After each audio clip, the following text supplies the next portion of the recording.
अध्याय 5। श्री गणेशाय नमः। हे अजित अद्वय सच्चिदानंद करुणालय, दासगण उपदनत है, आपसे चाहता है अभय।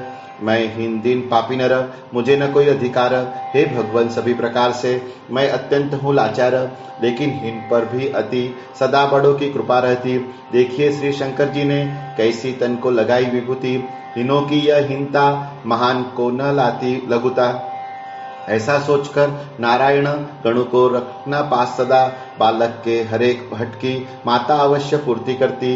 दास गणु का भार सारा सर पर आपके लक्ष्मीपति, जैसा चाहो वैसा करना, लेकिन मन में दया रखना।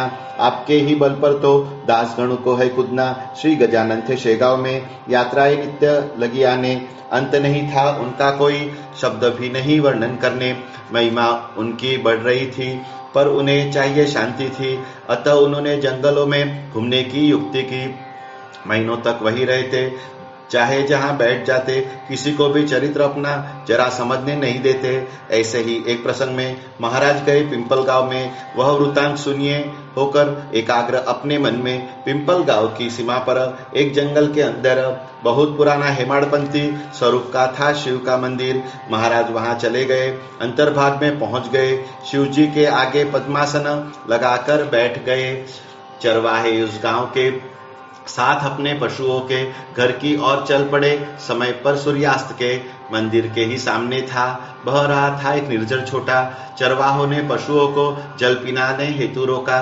दर्शन की इच्छा हुई मन में, गए चरवाहे मंदिर में। महाराज को देख वहां पड़ गए वे संभ्रम में। आपस में बोले मंदिर में, कभी नहीं देखा किसी ने किसी पुरुष को बैठे हुए इस प्रकार संध्या काल में। कुछ उन में से बाहर आए, औरों को भीतर ले गए। कुछ तो वही सत्पुरुष के सन्मुख जाकर बैठ गए, लेकिन साधु बोला नहीं, नेत्र भी अपना खोला नहीं। इसका कारण अर्भकों के समझे में कुछ आया नहीं। उनमें किसी को ऐसा लगा साधु बहुत थका होगा, बोलने जितना भी तन में बल नहीं रहा होगा। तो किसी ने सोचा ऐसा, यह साधु होगा भूखा, चलो प्रबंध करते हैं इसके लिए भोजन का। ऐसा कहकर एक भाखरी उनके मुंह के सामने धरी। चरवाहों ने महाराज को हिलाया ताकत से पूरी।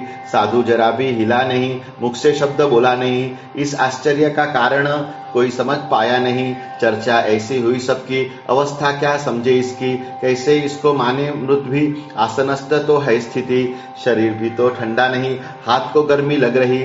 जीवित ही है यह साधु, इसमें जरा संदेह नहीं। कोई बोले होगा भूत, दिखा रहा मायावी रूप, शिवजी से डरते हैं भूत, वचन किसी ने किया अद्भुत। कोई बोले ये स्वर्ग के भगवान भी है हो सकते, दर्शन उनके हमें मिले, अहोभाग्य है हम सबके।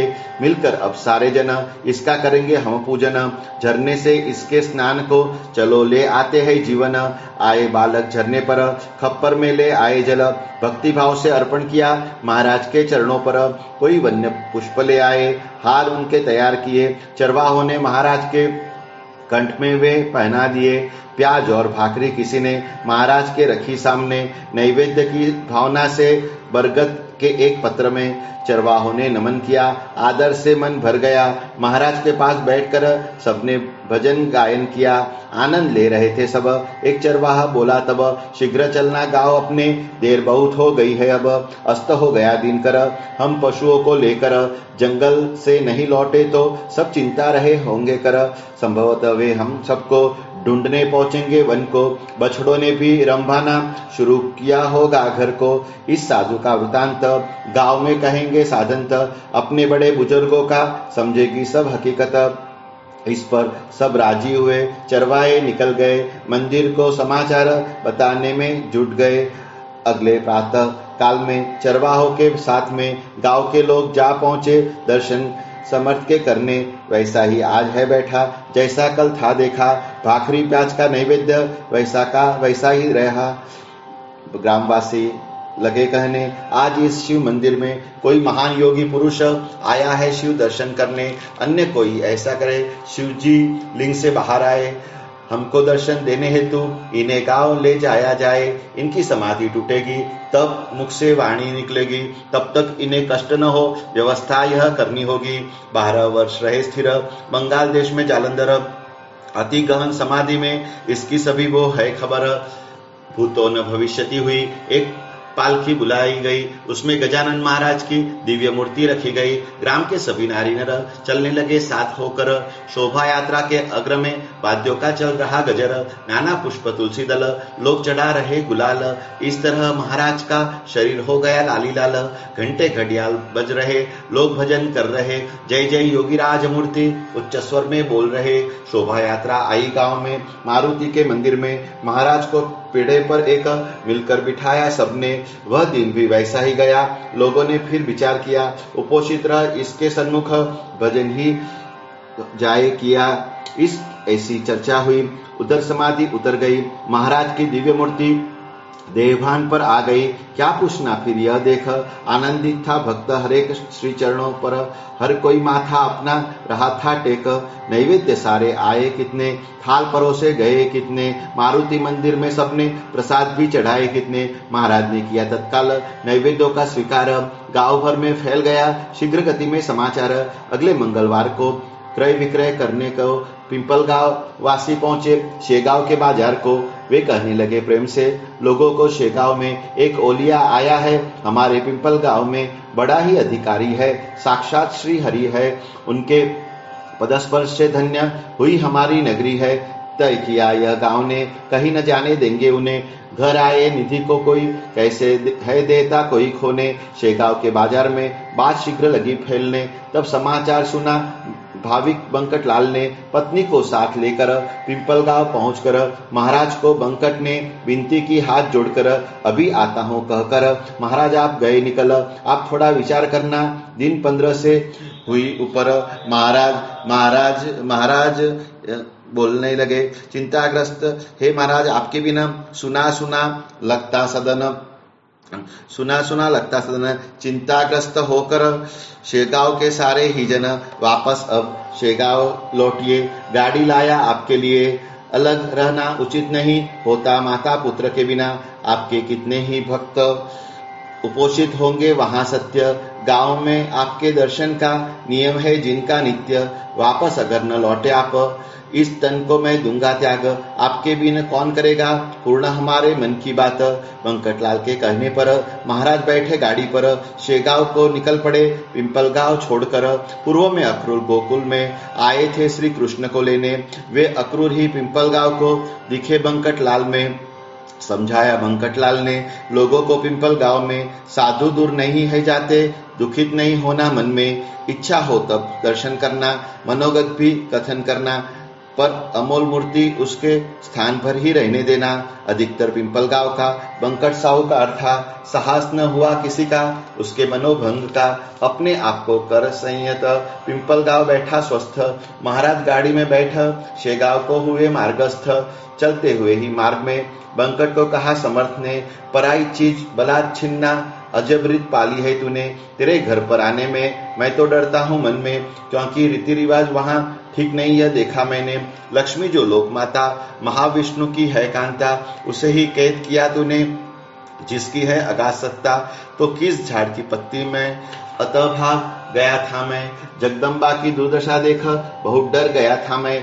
यह सब सुना जैसे ही बंकट को हंसी आ गई।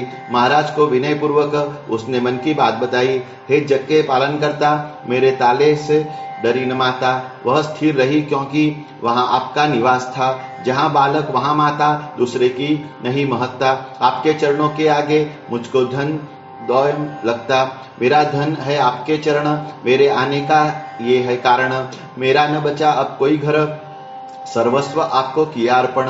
घर के मालिक को कभी सिपाही रोकता नहीं, जो आपका मन चाहे आपने करना वही। मेरी बस है इतनी विनती, शेगांव में करना बस्ती। गाय जैसी जाती वन में, पर शाम को लौट आती। स्वामी वैसा आप करना, समस्त जग को उद्धरना। हमें कभी पर भूलना नहीं, शेगांव में आते रहना। इस तरह समझा कर शेगांव लाए गए गुरुवर। वहां से फिर वे निकल गए थोड़े से दिन रुककर। अब जो मैं कथन करता सुनिए ध्यान से वह कथा।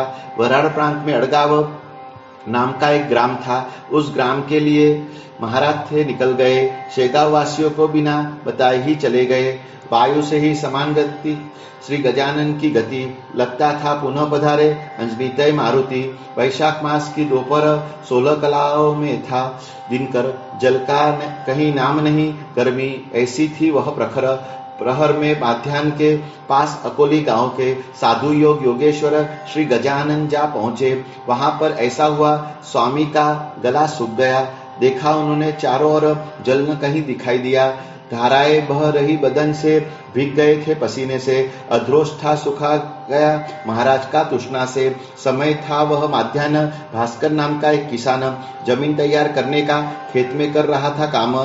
सारे जग का अन्नदाता यह किसान ही तो रहता, अतः सबसे बढ़कर ही रहती है इसकी महत्ता। ऐसी तो है महान स्थिति, पर यातना सहनी पड़ती। बेचारों को धूप प्यास आदि परेशानियां रहती। जल से हुआ वंचित था परिसर पूरा अकोली का। घी एक बार मिल भी जाए पर था अभाव पानी का। स्वयं की पास बुझाने भास्कर अपने खेत में जल लेकर आ गया। मिट्टी के एक गागर में भाखरी बांधी पीठ पर, जल की गागर सर पर, खेत पर आ गया तैयारी। इस प्रकार से वह कर पेड़ के नीचे उतार कर भास्कर ने रख दी गागर। उसको जल मांगने हेतु महाराज गए वहां पर। उन्होंने कहा, भास्कर को प्यास खूब लगी मुझको, वापस ना लौटाओ मुझे पानी देना पीने को। पुण्य पानी पिलाने का बहुत ही महान रहता, क्योंकि उसके बिना नहीं शरीर का रक्षण होता। आमिर देखो प्याऊ खोलते, गर्मी में जो रस्ते रस्ते। जरा सोचो मन में तुम, कारण क्या हो सकते इसके। भास्कर बोला, सुनकर तू तो अवधूत दिगंबर, काहे का पुण्य लाभ तुझ निठल्ले को जल देकर।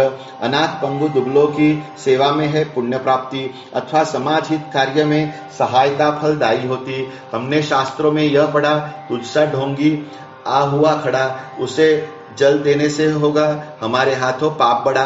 भूत दया पर विश्वास करते, पर लोग सांप को नहीं पालते, अथवा किसी चोर को कभी घर में स्थान नहीं देते। भीख मांगी पर घर शरीर पुष्ट लिया कर। अपनी इस कृति से तू भार बना है भूमि पर। मैं मेरे लिए गागर सर ले आया हूँ रख कर। अधिकार तू जता मत बेकार मैं इस पानी पर। व्यर्थ ना कर प्रार्थना, जल तो मुझे नहीं देना। चांडाल काला मुंह लेकर यहाँ से शीघ्र निकल लेना। निठल्ले लोग तेरे जैसे हर कहीं जन्मे है जग में, अतः हो गए अभागी है हम चारों खंडों में। महाराज ने किया श्रवण यह भास्कर का वचन, और निकल गए वहां से थोड़ा कर हास्यवदन। थोड़े अंतर पर वहां एक बड़ा सा था कुआं। उस तरफ महाराज का ध्यान आकर्षित हुआ। स्वामी उधर लगे जाने, भास्कर उन्हें लगा कहने, अरे पगले, उस कुएं पर जाता है क्यों व्यर्थ में। उस कुएं में एक भी बूंद भर पानी नहीं, आसपास से कोस तक जल दिखेगा भी नहीं। समर्थ ने किया भाषण, सत्य है तुम्हारे वचन। कोशिश करता हूँ यद्यपि उसमें जरा भी है न जीवन। तुम्हारे जैसे बुद्धिमान जलबीन होते हैं हैरान। इतना सब देखकर भी अगर बना रहा तू अनजान, तो समाज हित के लिए मैंने भी क्या कार्य किए। सहायता करते जगतपति निस्वार्थ कार्य के लिए। आ गए वे कुएं के पास, उनकी भी दिखी न आस। निराश होकर बैठ गए एक पत्थर पर पेड़ के पास। ध्यान किया बंद कर नयन, नारायण का किया स्मरण। दिनोद्धारक जगत गुरु सच्चिदानंद जो है दया घन। समर्थ बोले, हे देवाधिदेव, हे वामन, हे वासुदेव, हे विठ्ठल, हे नरहरि, प्रद्युमन, रघुपति, राघव। हे देव, जन अकोली के त्रस्त हुए हैं बिन पानी के।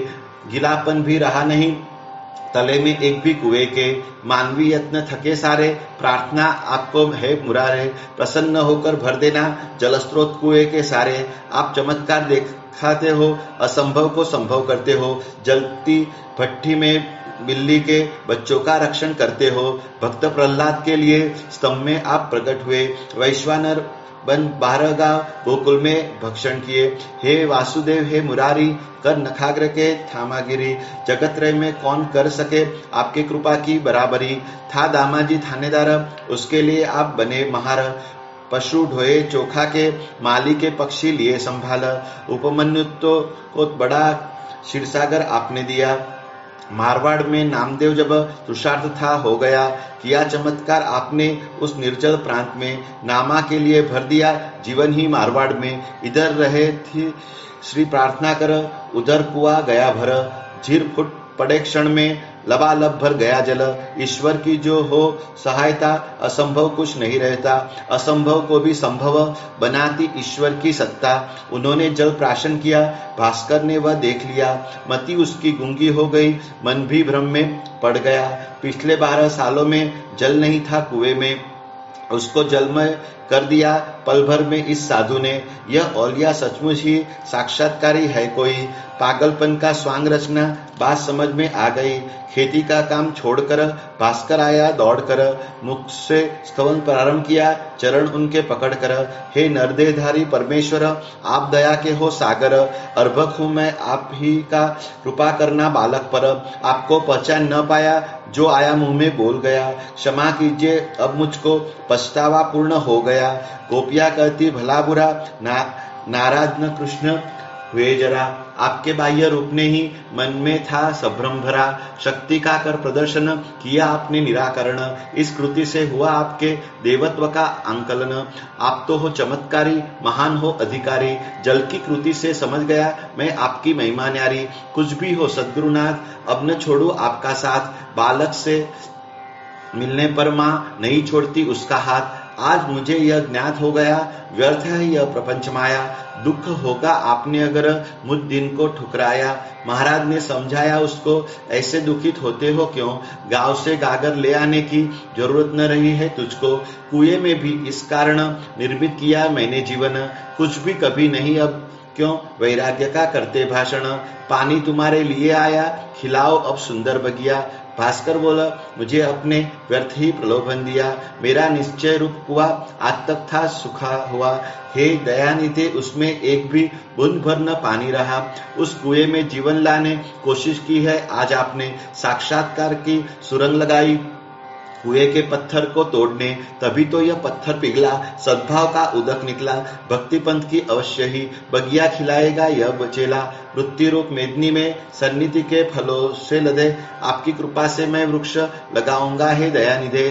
सत्कर्मों की फुलवारी बनाऊं हर कहीं श्रीहरि। क्षणभंगुर यह खेतीबाड़ी, इनसे अब रखना है दूरी। ऐसा प्रभाव संत संग का, भक्तों विचार करना इसका।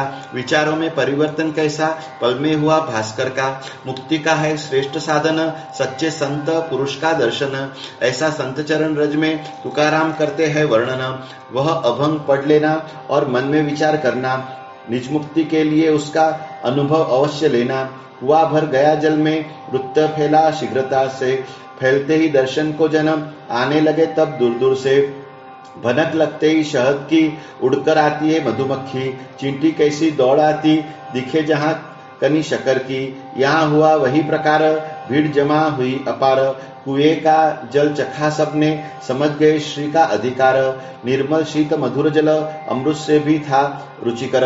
महाराज के नाम का चला घोष निरंतर। गए नहीं अड़गांव को, लिए साथ में भास्कर को। श्री गजानन सिद्ध योगी लौट आए शेगांव को। स्वस्ति श्री दासगण विरचित श्री गजानन विजय ग्रंथ। संत महिमा ज्ञात करने, संस्कार को हो आदर्शभूत। शुभम भवतु। श्री हरि हर्यार्पणमस्तु।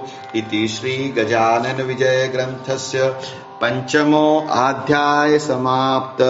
सद्गुरु श्री गजानन महाराज की जय।